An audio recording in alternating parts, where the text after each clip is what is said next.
Okay, so close your eyes for a second. I need you to imagine something with me. Imagine you're born into a world that's already falling apart. Like, from day one, nothing feels stable. You're 5 years old, and you're watching towers fall on TV.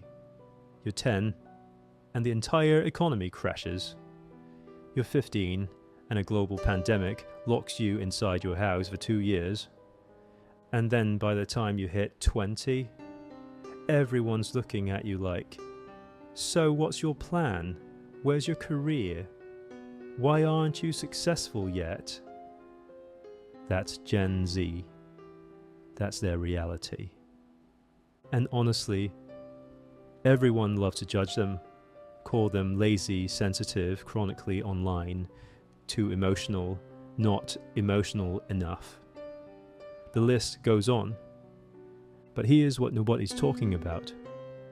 What if every single thing you see in Gen Z behavior isn't actually a flaw? What if it's a survival mechanism? What if their brains are just responding to the world that they grew up in? Look, this isn't me defending anyone or attacking anyone. I'm just here to break down the psychology, the science behind it, the truth that nobody really wants to hear. So let's dive deep, like really deep. Let's talk about the actual psychology behind Gen Z behavior and the mental health crisis they're quietly surviving every single day. Chapter 1: The Generation Born into Chaos.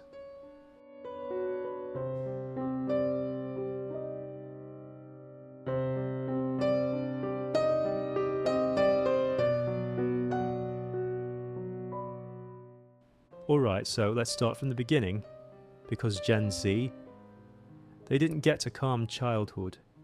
They didn't get stability. They were literally born into chaos. Think about it for a second. Every generation before them had at least some period where things felt okay. You know, boomers had that post-war economic boom. Gen X grew up during relatively stable times. Even millennials got a decent childhood before everything went sideways after 9/11. But Gen Z, the moment they opened their eyes, the world was already burning. 2001, they're babies watching 9/11 coverage on repeat. 2008, their kids hearing their parents stress about losing their jobs and homes. 2012, mass shootings start becoming just normal news. 2016, political chaos everywhere you look. 2020, literal pandemic shuts down the entire planet. 2022, war breaks out in Europe. 2023, AI starts threatening everyone's future jobs. 2024, climate disasters happening every other month. They didn't read about these things in history books. They lived through them in real time, on their phones, with front row seats to every disaster, every tragedy, every breakdown. And this created something that psychologists have a name for. They call it persistent anticipatory anxiety. Basically, what that means is the nervous system never fully relaxes, ever. Because their brain is always sitting there waiting for the next bad thing to happen, always scanning the environment for danger, always preparing for the worst case scenario. So when you're wondering why Gen Z seems anxious all the time, why they can't just relax, why they're always on edge, it's because their brains were literally trained to never feel safe. Before they even hit 16 years old, their nervous system learned that the world is unpredictable and dangerous. And that's not something you just turn off. Chapter 2: the dopamine trap. Okay, so now let's talk about something that nobody really wants to admit out loud. Gen Z's brain works differently. And I don't mean that in a bad way or like they're broken or anything. I just mean it's been rewired. They're the first generation in human history that grew up with infinite content, infinite entertainment, infinite validation, all sitting right there in their pocket. They've never known a world without it. TikTok, Instagram Reels, YouTube Shorts, Snapchat, Twitter. Every single one of these apps is specifically designed to do one thing: hijack your dopamine system. Here's how it works. Every time you get a notification, dopamine. Every time someone likes your post, dopamine. Every time you scroll to a new video, dopamine. Every time your phone buzzes in your pocket, dopamine hit. And after a while, your brain starts craving it. Like actually physically craving that constant stimulation, that instant reward, that quick hit of pleasure. But here's the problem. When your brain gets used to that level of stimulation, everything else starts feeling boring. Long conversations with friends, boring. Deep work that takes focus, boring. Hobbies that take time to develop, boring. Even just sitting in silence for 5 minutes feels unbearable. Psychologists call this dopamine flooding, and what it does is it completely destroys your ability to feel satisfied with normal, everyday experiences. So Gen Z scrolls through their phone, but they're not actually entertained. They watch video after video, but they're not engaged. They consume content for hours, but they never feel full. They're just empty. And look, this isn't about calling them lazy or weak or addicted. This is literally neurological hijacking. Tech companies have spent billions of dollars figuring out how to keep you hooked. They hire psychologists and neuroscientists to make these apps as addictive as possible. The saddest part, Gen Z knows this is happening. They're aware of it. They can feel it, but they can't stop. Because stopping means sitting with the emptiness underneath all that noise. And that feels worse. Chapter 3: The loneliest connected generation. So here's something that's actually kind of heartbreaking. Gen Z is technically the most connected generation in all of human history, but they're also the loneliest. Like, think about it. They've got 500 followers on Instagram, maybe 1,000 on TikTok. They're in group chats with dozens of people. They're always online, always available, always connected. But when it comes to real friendship, like genuine, deep friendship, where I could call you at 3 a.m. crying, most of them have maybe 2 people. If that, they talk to people all day long, but they don't feel understood by anyone. They share their entire lives online, but they hide everything they're actually feeling inside. And the reason is simple.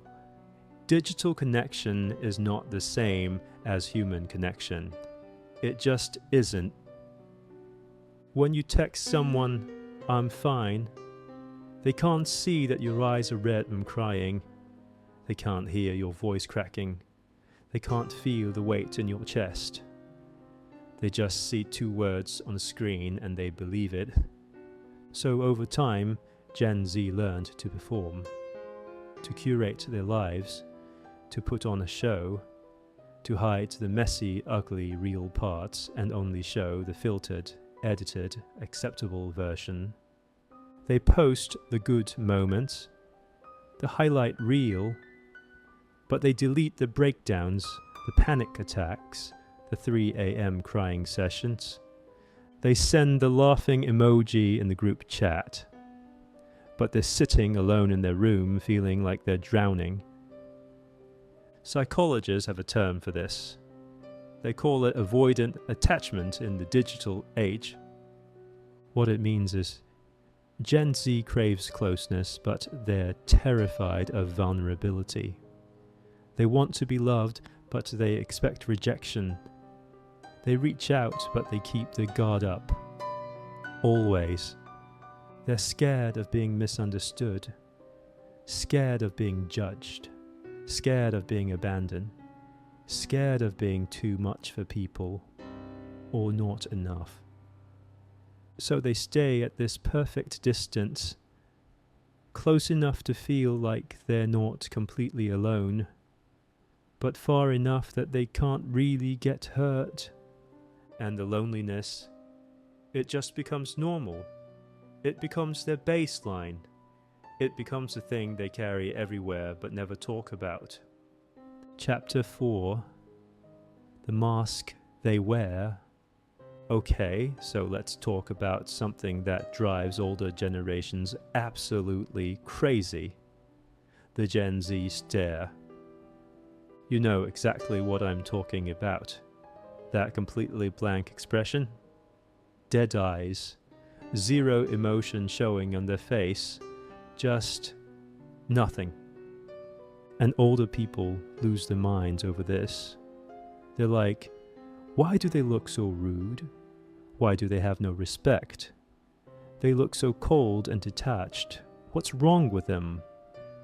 But here's what's actually happening behind that blank stare. And it's not what you think. That expression isn't emptiness. It's not rudeness. It's not them being disrespectful or not caring.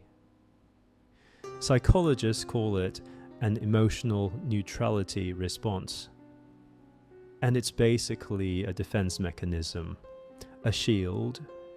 Because Gen Z grew up in a world where every single reaction they have gets recorded, gets judged, gets turned into content, gets used against them. You cry in public, you're too sensitive, you're weak, you're dramatic, you get angry, you're too emotional, you're unstable, you can't handle criticism, you show excitement about something. You're trying too hard, you're cringe, you're embarrassing. But if you stay completely neutral, then you're boring, you're dead inside, you have no personality. So they learned the only safe option. Don't react at all, don't show weakness, don't give people anything they can use to hurt you. Just stay blank. That stare isn't attitude, it's protection. It's their brain saying, I need a second to process this. I'm overwhelmed right now.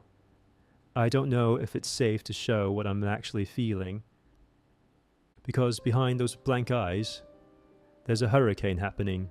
Fear, anxiety, insecurity, overthinking, self-doubt. It's all there.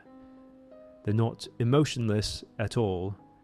They're actually incredibly emotional.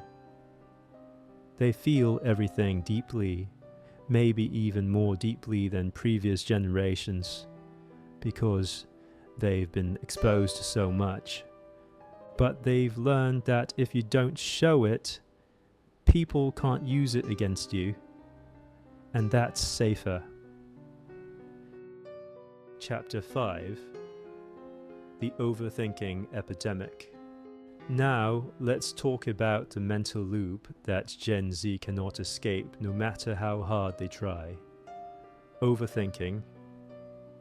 They overthink absolutely everything. Every text message they send.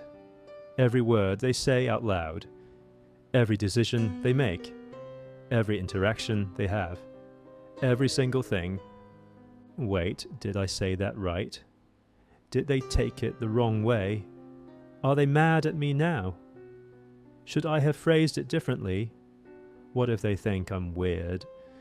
What if they're talking about me right now? Should I text them again, or is that too much? Hour after hour, day after day. Their brain literally never shuts off. It's constantly analyzing, constantly calculating, constantly preparing for every possible negative outcome. And you might be wondering, why? Why do they do this to themselves? It's because they grew up in a world where one wrong text can end a friendship. One wrong post can destroy your reputation. One wrong opinion can get you cancelled and harassed by thousands of strangers. Society doesn't give second chances anymore. It doesn't ask for context. It doesn't wait for explanations. It just punishes you immediately and figures out the details later. Maybe. So Gen Z's brain stays stuck in analysis mode every single second of the day, always scanning for danger, always calculating the risk, always trying to predict how people will react before they even do anything. And this creates perfectionism, self-censorship, constant fear of judgment, constant fear of failure, constant fear of just being themselves. They don't overthink because they're being dramatic. They don't overthink because they want attention. They overthink because the world literally trained them to believe that one mistake equals game over. Chapter 6. The Breaking Point.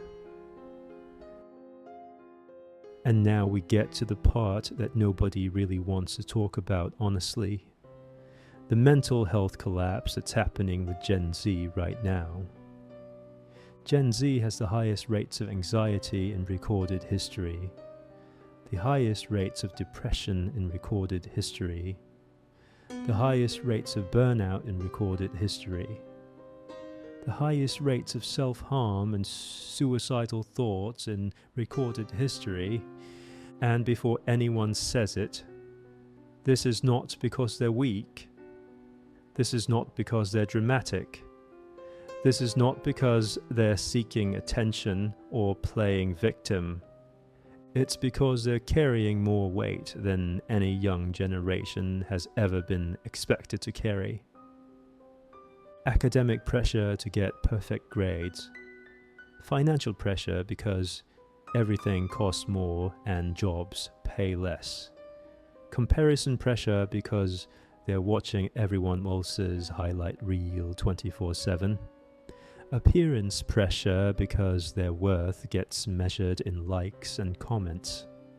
Success pressure because they're supposed to have their entire life figured out by 22, plus family expectations, plus climate anxiety, plus political chaos, plus economic uncertainty, plus pandemic trauma, all of it at the same time, all the time, and nobody taught them how to handle any of this. Nobody gave them the tools to process it. Nobody prepared them for how heavy it would feel. So what do? They cope the only way they know how. They turn their trauma into memes. They joke about wanting to disappear. They laugh through the pain because crying feels too vulnerable. They normalize suffering because at least then they don't feel alone in it. People see this and they think Gen Z is making light of serious issues. But that's not what's happening. They're not making fun of mental health. They're surviving it. They're finding community in shared pain. They're saying, hey, I'm struggling too, and maybe if we laugh about it together, it won't feel so suffocating. They're not giving up. They're holding on. With humor, with art, with music, with each other. But underneath all of that, they're exhausted, they're scared, they're wondering if it's ever going to get easier or if this is just life now. So here's the truth that I think we all need to hear. Gen Z isn't broken, they're not damaged, they're not lost, they're adapting to a world that moves faster than any generation has ever had to keep up with. A world that judges harder, a world that offers less stability and demands more perfection. Every single behavior you see in them, it's not a flaw, it's a survival mechanism. Every wall they build, it's protection. Every mask they wear, it's self-preservation. Every joke they make about their pain, it's courage. They're not cold, they're cautious because they've been hurt before. They're not lazy, they're overwhelmed by a world that expects too much. They're not detached, they're protecting their hearts from a world that feels unsafe. So the next time you see a Gen Z person staring blankly at nothing, scrolling through their phone for hours, making jokes about things that aren't funny, just remember they're not doing any of this because they don't care. They're doing it because they're trying to survive a world that wasn't built with them in mind.